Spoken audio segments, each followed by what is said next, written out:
Do not forget, you can support the channel with a like, and you can also subscribe to be aware of the latest published videos. Thank you. We hope that here you can find the latest news, ideas, and discoveries from the scientific world. The baffling case of Natasha Ryan, the missing Australian girl who hid in her boyfriend's cupboard. After 14-year-old Natasha Ryan vanished in 1998, authorities believed that she was the victim of a serial killer. But 5 years later, she turned up alive and well at his murder trial. Natasha Ryan had run away before. So when the troubled 14-year-old suddenly disappeared from her school in Australia in August 1998, her parents believed she'd turn up again soon. But months passed, and Ryan was nowhere to be found. Then, as other women and girls began to go missing in the area, fears for Ryan's safety increased, and police began to suspect she may have been another victim of Australian serial killer Leonard Fraser. About 5 years after Ryan disappeared, Fraser went on trial for various counts of murder, including Ryan's. But on April 11, 2003, a prosecutor in the case announced to a stunned courtroom, "I'm pleased to inform the court that Leonard John Fraser is not guilty of the murder of Natasha Ann Ryan. Natasha Ryan is alive." In an incredible turn of events, Ryan hadn't been abducted and killed. She had willingly disappeared, and for 5 years, she had been hiding in a house she shared with her boyfriend, less than a mile away from her mother's home. Natasha Ryan's troubled teens. Natasha Ann Ryan was born in 1984 and grew up in Rockhampton, Queensland, a small city of 68,000.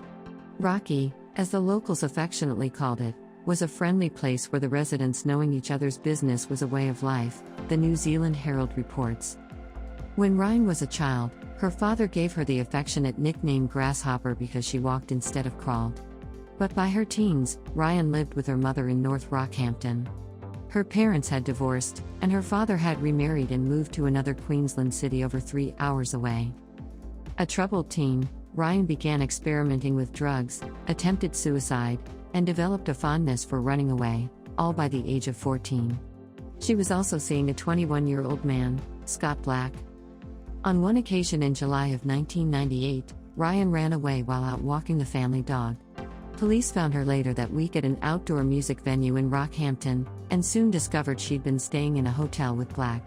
Police initially charged the much older man with abduction, a charge that was eventually dropped, though Black was later fined for obstructing the police's investigation. But it wouldn't be the last time Natasha Ryan ran away from home. Her seemingly fatal disappearance.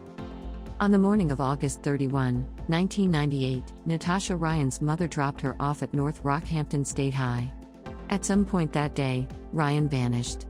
It would be another 5 years before she was seen again. Knowing Ryan had a history of running away, the police believed they would find her again soon enough. But as the months passed, hope that Ryan would be found alive dwindled when 3 women between the ages of 19 and 39, as well as a 9-year-old girl, went missing. Eventually, they were all confirmed to be the victims of a serial killer, Leonard Fraser. Described as a sexual predator of the worst kind and by police psychologists as a classical psychopath, Leonard Fraser was a convicted rapist who, upon his 1997 release from prison, had continued to rape more women. On April 22, 1999, Fraser raped and murdered 9-year-old Kira Steinhardt after stalking her on her walk home from school. This crime landed him, once again, in prison.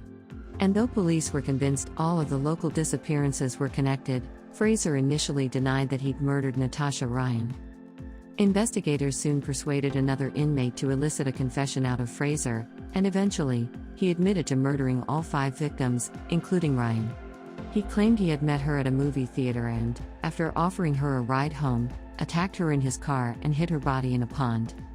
Believing Ryan was one of Fraser's victims, her family held a memorial service for her in 2001 on her 17th birthday.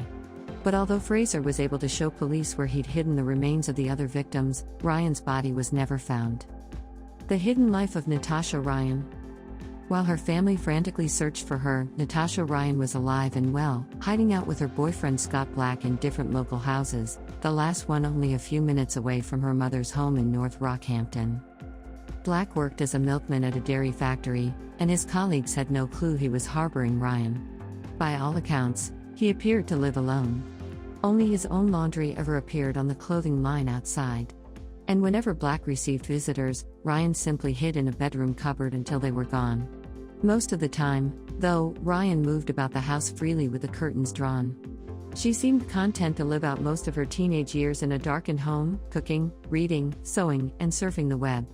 In almost 5 years, Ryan only went outside a handful of times to move houses or to go to a local beach at night. But by 2003, it seems the fate of the man accused of her murder may have been weighing on Ryan's mind. About 3 weeks before Fraser's trial, it's believed Ryan contacted the helpline of a children's counseling service. Using the name Sally, Ryan told a counselor that she was a runaway, that she was living with her boyfriend, and that a man was about to go on trial for her murder. On April 2, 2003, the counselor anonymously relayed her message to the police. But the officer on duty was unable to trace the call. Shortly afterward, the Rockhampton police received an anonymous letter with an enclosed phone number claiming Ryan was alive and well. On the evening of April 10, 2003, police officers forced entry into a house on Mills Avenue in North Rockhampton. There, they found the dead girl hiding in the bedroom cupboard, ghostly pale from her years hiding indoors without any exposure to sunlight, Natasha Ryan. Natasha Ryan returns from the grave. According to CBS News, it was the 12th day of Fraser's trail when a prosecutor received a phone call from the police that Natasha Ryan was alive. The prosecutor rushed through the courtroom to find Ryan's father, Robert Ryan, and tell him the news that his daughter had been found. When Robert heard this, he initially assumed it meant that the police had found her body, and he almost collapsed when he heard that Ryan was, in fact, alive. Robert was instructed to call the police station to confirm it was his daughter, and when he did, he asked the woman who came on the line for the nickname he'd given her as a child to ensure he wasn't dealing with an imposter. "Dad, it's me, Grasshopper, and I love you and I'm sorry," Ryan told him. Ryan's reunion with her mother, Jenny Ryan, was less pleasant. Jenny was furious Ryan had led her to believe that she was dead for all these years, all while living less than a mile away. "I hated her," she told CBS. "I could have grabbed her and just shook the hell out of her. But when I seen her..." "You forget all that?"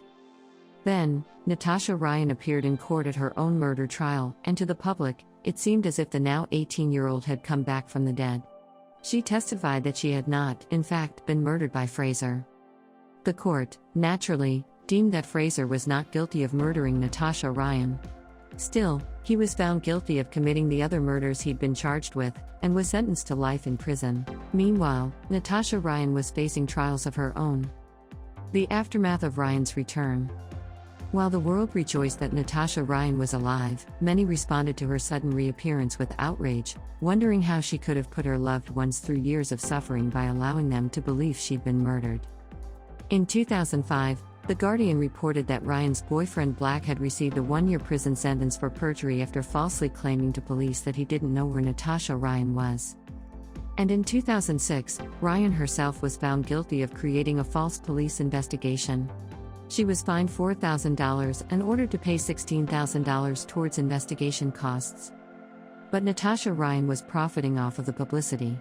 Signed to a publicist, Ryan made up for years of lost income by selling her story to the Australian version of 60 Minutes for $120,000 Australian dollars. Ryan and Black married in 2008 and sold the news of their marriage to Women's Day for an additional $200,000. They currently have 3 children. After Natasha Ryan was discovered, the New Zealand Herald reports, police asked her why she had stayed in hiding all of those years. Why didn't she leave when people began to believe she'd been murdered? The lie had become too big, she said.